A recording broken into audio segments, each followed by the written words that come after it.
Yo, what? Guan. We're back. It's TalkBall, home of real views with no click bait. So, yesterday, bit of a sad one. It was sad. You know why it was sad? It wasn't sad because we lost, because that was always the most likely outcome. And all I wanted anyway, was a good performance. I even said it in the last video. I just wanted a good performance so that we could go into our next game head held high. You know what I'm saying? Not get spanked. So that we can just continue momentum in it. Have a good performance and say, you know what, we lost, never mind, I'm going to the next game. I just didn't want a big spanking that is just like embarrassing, you get me, and you're just there like, raw, we just got smacked up, bruv. Like it's long. What do we do now? And then it gives like the next team that we're playing confidence. Like, look, these men just got pumped, bruv. Maybe we can get something against them. That wasn't the case. We played well in the first half. We played well. As I said in my last video, Lacazette was a big part of this game. We needed to rely on Xhaka to not fuck up. He did not fuck up. We was in the game, bro. The whole time we were in the game. Like we did all right. Like we did pretty well. As I said, Xhaka didn't fuck up. It was, to me, like, Lacazette was probably the key man in this game, and he didn't have a very good game. But everyone around him played pretty well, if you ask me. Like it was decent, bro. Like we put up a fight, and yeah, like we just ended up losing. To me, it was sad because of the first goal that we conceded, man. Like that's just poor, bro. Like Liverpool hadn't created hardly any chances. Thiago puts Jota through, and Jota scores, bruv, at near post, bruv, on his weak foot, man. Come on, man. Ramsdale. That's poor, Ramsdale, man. That's poor. And I've been saying, man, he's been a bit shaky recently. He had a good performance against Leicester. Well, I say he had a good performance. He pulled out one stop in it, and it made his whole performance look great. He had a good game against Leicester, a decent game. Had the 6th save, but before that, he was shaky, man. He's looked a bit like he kind of flaps around a little bit. You know what I'm saying? He's a little bit of a flappers, bruv. And he even flapped a bit right at the beginning of the match when the cross came in. This guy came out flapping, missed the ball completely, bruv, and I was thinking, ooh. But yeah, I didn't even pull him out as a key player that needed to perform because I didn't think that Liverpool would create that many chances. I really didn't, bruv. And they didn't. They didn't create that many chances. Definitely not in the first half. And so much so that Klopp made changes, bruv, like what, in the 50-something minute? 55th minute, maybe 60th minute, something like that. They didn't score much later on than that. Like Jota was coming off if the ball had stopped before Thiago played that pass, Jota would have come off the pitch. You know what I mean? Evidently, because as soon as he scored, he came off the pitch, brother. And Klopp said, "Nah, I don't even care if this guy scores. We got this one chance, fair enough." He probably even clocked it. Yo, I don't even know how this guy scored that. Get him off the pitch, bruv. We need to shake things up a little bit, bruv. And credit to Klopp, bruv. That's, you know what I'm saying? That's the difference between the most successful managers and like the guys that are just all right and can make you play some good ball and win some games sometimes. When it comes to them serious decisions, they just know what to do, bruv. They know what's going to influence the game. They know what's going to change the game for the team, bruv. And luckily for Liverpool, just before he made the change that would influence the game, in my opinion, it was Firmino coming onto the pitch. When Firmino came onto the pitch, Liverpool just got onto us, bruv. Like they just took the control of the game after that. I think before that, I think it's even fair to say that Arsenal held the game down a little bit. We were holding the game down, bro. Like we were defending well, like we were locking off attacks, and we was kind of creating some stuff. But Martinelli was excellent in that game. He was excellent, bruv. 100% man of the match for us. Star player yesterday, bruv. He was the one making stuff happen, bro. He was fully making stuff happen. But he's a very individual player. So you know what I'm saying, in a game like this, I expect that from him. I can't lie, I expect that from him. Unless they put like 2-3 players on him, I expect him to be the guy that's gonna grab the game in it by the scruff of the neck. He was destroying Trent, bruv. He was making Trent look like a fool at right back, bruv. It was a bit embarrassing for Trent. I can't lie. If they hadn't won that game, Trent would have looked like a fool. If Martinelli had got a goal and we had won that game, then Trent would have been looking real stupid, bro. 100%. Martinelli was sick, bruv. He was sick. But yeah, man. Klopp brought on Firmino. The game kind of got locked off after that. I knew Firmino would score. Before this game, I knew Firmino would score. I actually thought that he would start. But yeah, before this game, I knew that Firmino would score, bruv. So as soon as he came on, I was already thinking, fuck, bro. Like, it's not even the Salah thing. On the real, I don't, bro. People look at me crazy sometimes when I say this. I don't think Salah is that guy that people say that he is, bruv. I really just don't, bruv. He's just in a banging system that works perfectly for him. Like, it just works perfectly for my man. He's not the kind of guy that grabs the game all on his own, bruv. He doesn't do that, bruv.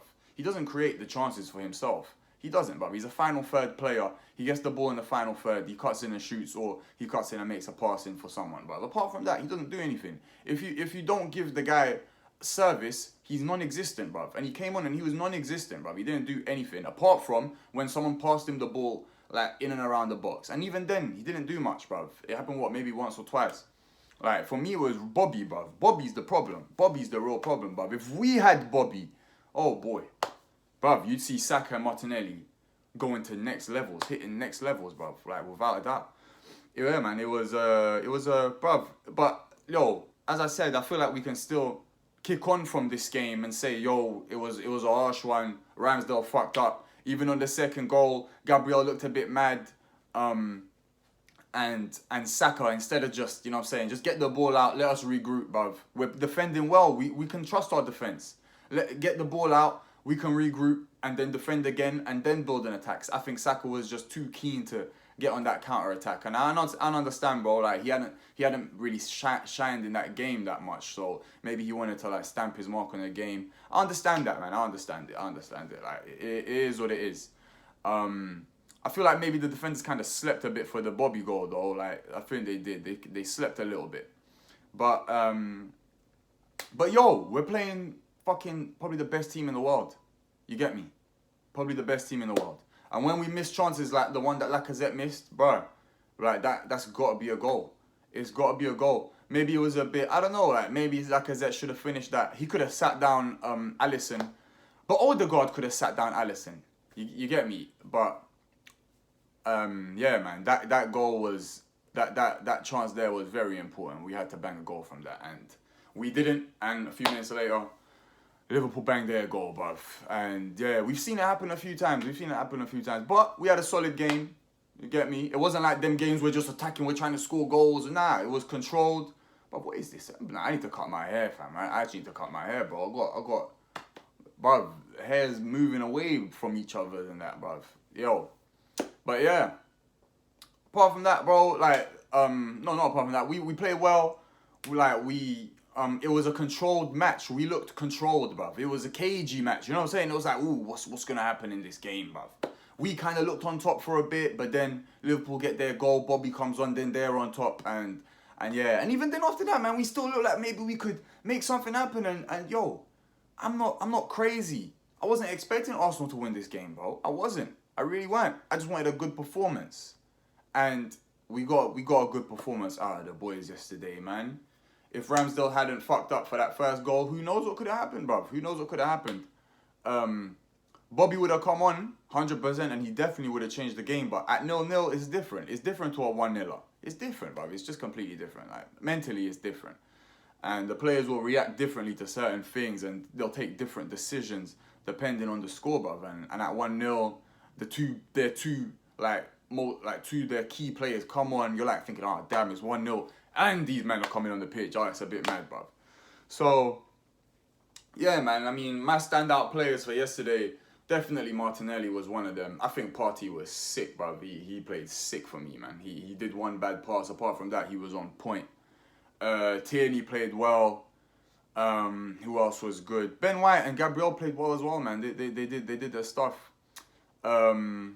Cedric was even alright, bruv. Bruv, we were all alright. Maybe Odegaard and Lacazette were probably our least best players. Xhaka was alright, man. He didn't do anything wrong, and that's good by his standards. Just at least as long as he don't fuck up. That, to me, that's a decent game by Xhaka. And yeah, but Odegaard and Lacazette weren't at their best yesterday. Saka showed some good glimpses. He did, but like, he's literally there with Odegaard and Lacazette not having the best match. So I guess it can inhibit what he can do in the game. But yeah, man, yo, it was alright, bruv. It was alright. It was alright.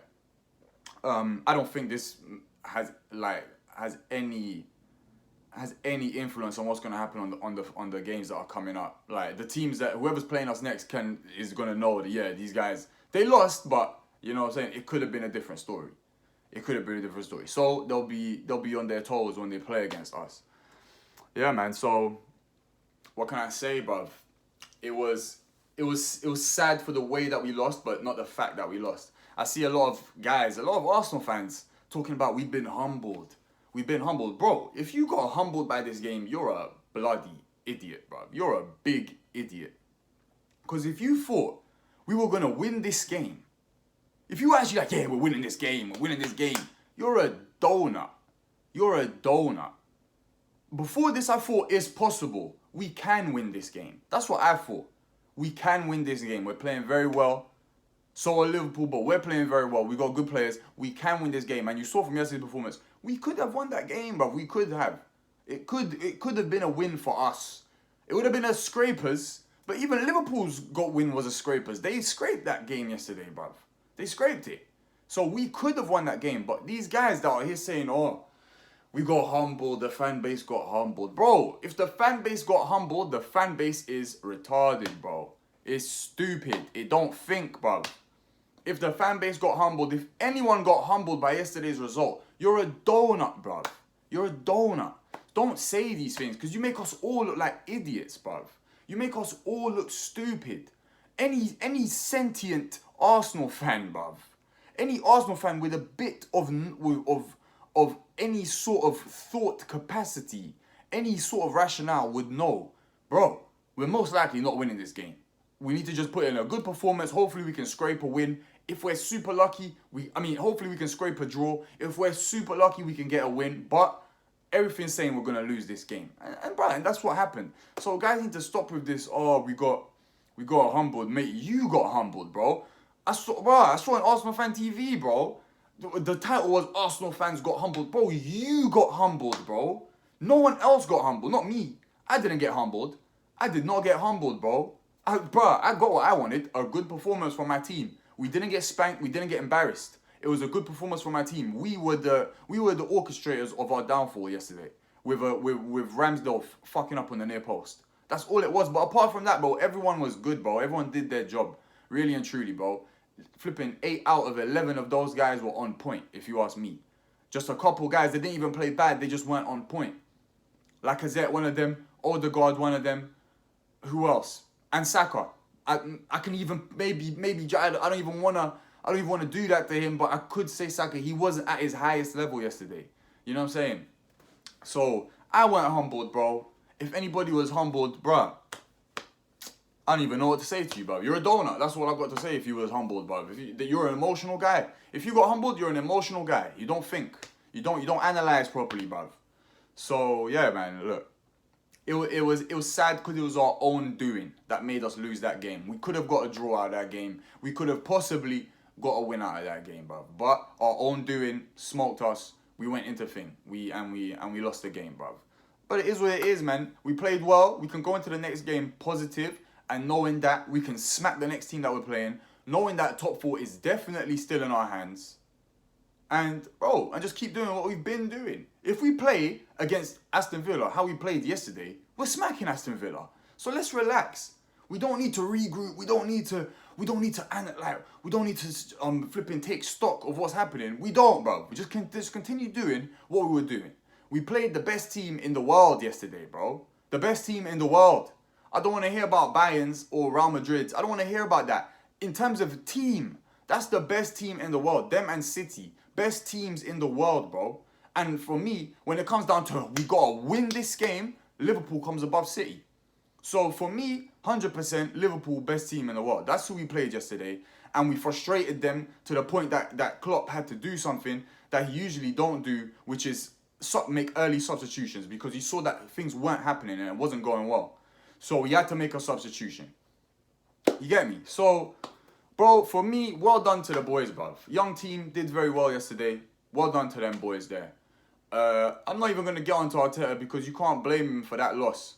Because you can't blame him for Ramsdale getting smoked at the near post. You can't blame him for that. You can't blame him for Odegaard not having the best game. You can't blame him for Lacazette not having the best game. But, there's a but. You can blame my man for not making any substitutions, bro. Come on, man. What's going on, bro? Come on, bro. You know what I mean? Like, I know that we may not have that many options, but even the subs that he did make, it was like, what you want here? He brought on Emil Smith-Rowe for Odegaard. And in my opinion, Odegaard had kind of started getting into the game a little bit more. Because obviously Liverpool had scored and they weren't like pressing so hard. So we had a little bit more space and Odegaard could get onto the ball a little bit more. And I feel like Odegaard was kind of coming into the game. Bro, Lacazette had to come off, bro. He had to come off. He had to come off, bro. Minutes into the second half, Lacazette had to come off. He looked tired from the 10th minute. Bro, Lacazette has got to stop playing for this team, bro. It's got to be a wrap for this guy. He's a good number 9, bro. He's not good at what we're asking him to do. He does an alright job. He tries his hardest, bro. It's sad because he literally tries his hardest. But he just can't make it happen, bro. Not to the level that we want it to happen. Definitely not, bro. And yeah, man, like Lacazette had to come off the pitch. Who else had to come off the pitch? Bro, at the point that we're 2-0 down, bro, just bring man on to win the game, bro. Like, I know I said I don't want to get embarrassed, but our defense is good, bro. We could have held it down. We didn't need to concede no more goals than that. He would have just told Partey, all right, Partey, you chill. I'm going to keep Odegaard. I'm bringing on Emil Smith-Rowe. Lacazette's coming off. If Saka maybe not having the best game, take Saka off, put on Pepe, bro. You get me? Like, come on, man. Get Nuno Tavares on, bro. That guy, you know them guys that just come in, they're like awkward. They just make things happen, bro. They can maybe make something happen. I don't rate Nuno Tavares that much, but yo, bro, try something, bro. Try something. Man put on Eddie Nketiah on again. Like, come on, man. Come on, bro. Why Eddie Nketiah? What has he really done to deserve a chance to come on this game and change it, bro? He hasn't done nothing for that to happen, bro. Come on, man. It's like those little things there that, to me, is the undoing of Arteta, bro. He can't he's so like I don't want to be negative, but he's arrogant, bro, and he just thinks that his way is right, and he was probably thinking, no, it's gonna work. We're gonna bang, bro. Fuck it, we're gonna bang. I don't care. We're gonna bang. Fuck it. I'll keep the same system. We're gonna bang, bro. Because he brought on Emil Smith-Rowe to basically see if he could do what Odegaard was supposed to be doing. But yo, and Emil Smith-Rowe came on. He did all right. He kind of got things shaking and moving. But it was the exact same system, and Liverpool at that point was controlling that system. So, you got to try something else, bro. Try something else. Like, put Martinelli up front. Say, all right, take Lacazette off. Say, bruv, get the fuck off the pitch. Put Martinelli on, up front, who was having a stormer. Put him up front. Put Pep on the wing. And then bring Emil Smith-Rowe on for Granit Xhaka, bruv. And then we got some proper attack going and tell Partey, you chill, hold it down with the back line, and let's see what we can make happen, bruv. Come on, man. Sometimes you just gotta make a change, bro. Like, that's what frustrated me yesterday. Nothing frustrated me really yesterday, bruv. Apart from the Ramsdale near poster, that kind of frustrated me. But not making changes, that's criminal, bro. That's criminal. And also, it kind of showed that we don't have much options off the bench. We don't, to be honest. Obviously, we're doing well without that. But, bro, we get some injuries. It's going to get peak, bruv. Imagine next week we hear, oh, Partey's injured. We don't have one replacement for Partey. We don't have one guy that can do what Partey's been doing. Imagine next week we hear, oh, Gabriel injured. Who's going to play instead of Gabriel? Bro,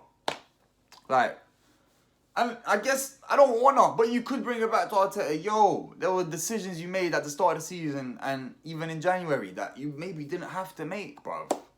All of this non-negotiable stuff, all right. But what if top 4 is at the end of the road? Like, are you negotiating then? Come on, man. It's not all about your ego and what you think is right. It's about what's best for the club. And what's best for the club is going top 4. No matter how it happens. What's best for the club is going top 4. So, yeah, man. It was, as I said, it's a sad one because we fucked up. But I'm proud of the guys. They play well. young team did very well against the best team in the world. And yeah, man. I guess you could say that maybe now is the real test, not this game against Liverpool, because we all kind of knew what the result of this test was going to be. But now, can we bounce back? I think we definitely can. We just got to keep doing what we've been doing. But mentally, can this guy bounce back? Is it going to hit Arteta mentally? Is he going to start thinking, oh, maybe I need to make a change to the team? Maybe no, we don't. We don't need to make no changes. Just do what we've been doing, and that's that. It didn't work against Liverpool. Hardly anything works against Liverpool. These men have won 15 games in a row or something. Hardly anything works against Liverpool. All right? City's going to play Liverpool in a few weeks. They're shitting themselves thinking about that game. All right? So let's relax. We don't need to switch up anything. We've been good up until now. We've been lovely up until now. Even yesterday, we were lovely, bro. But, as I said, we're playing the best team in the world. Let's just continue what we're doing, because next week it's not the best team in the world. Next week it's Aston Villa. They've been all right, but we can smoke Aston Villa. So, let's just keep doing what we're doing, beat Aston Villa, and get right back on track. After that, I think we got Chelsea 5 games from then, and then we got United maybe towards the end of the season. By then, we can solidify top 4. We really can. So let's just get the games in hand out of the way, and by then we can solidify top 4, bro. And hopefully the Chelsea and the United game won't be must-wins. But yeah, man. Apart from that, well done to my youths. They're my man of the match, Martinelli, without doubt. Martinelli or Partey would be my man of the match for that game. And yeah, man. Robbo got man of the match. Robbo actually got the man of the match. Robbo's a bad man. Robbo's a bad man. Robbo's a bad man, bro. That's a fullback. That's a real fullback. Like, Trent's not a fullback, bro. Trent is a deep line playmaker that just happens to play at right back position, bro. Trent is not a fullback. He can't defend, bro. Martinelli had this guy flipping side to side, bro. Guys are telling me that Trent's the best right back in the Prem history. Martinelli had this guy looking like a fool. How many guys have done that to Trent? That's not a right back, bro. He just plays at right back position. But you've seen the passes that guy was pinging. Oh my days. He was pinging stupid passes, bro. He was pinging Pirlo passes. But that's what I mean. He's a deep lying playmaker, bro. That guy should be at centre mid. 100%. That guy should actually be at centre mid. Trent, Thiago, and Fabinho in centre mid for Liverpool. Oh my days. Rap. Bruv. Rap. Put Trent next to Fabinho and just let Thiago do his thing in front of them two. Oh my days. That would be chef's kiss, bruv. But while he's at right back, to me, that's Liverpool's biggest weakness. Having Trent at right back. You put a proper winger on him. A proper winger that's just gonna say, yo, I'm violating you today, and we're attacking through your side. Trent's gonna be finished, and he'll be the weak link in Liverpool's team. But apart from that, Liverpool are greasy, bruv. They're greasy, bruv. So yeah, man, yo, that was TalkBall. My guys, have a banging day. I think there's a match this weekend, and then it's international break. I'll get a preview up for the weekend. Get a little preview up for Portugal against Italy, because that's who I'm supporting for the Euro. Or is it the World Cup? Yeah, for the World Cup. That's what, or you know what I'm saying? 2 games that we got against Switzerland. If we can beat Switzerland, then we play Italy. I think it's against Switzerland. And then we play Italy if they win their game. Let's see if Big Ronnie can do it once again for us, bruv. I think he can. So, yeah, man. Let's go. Lots of love, my guys. Have a lovely day.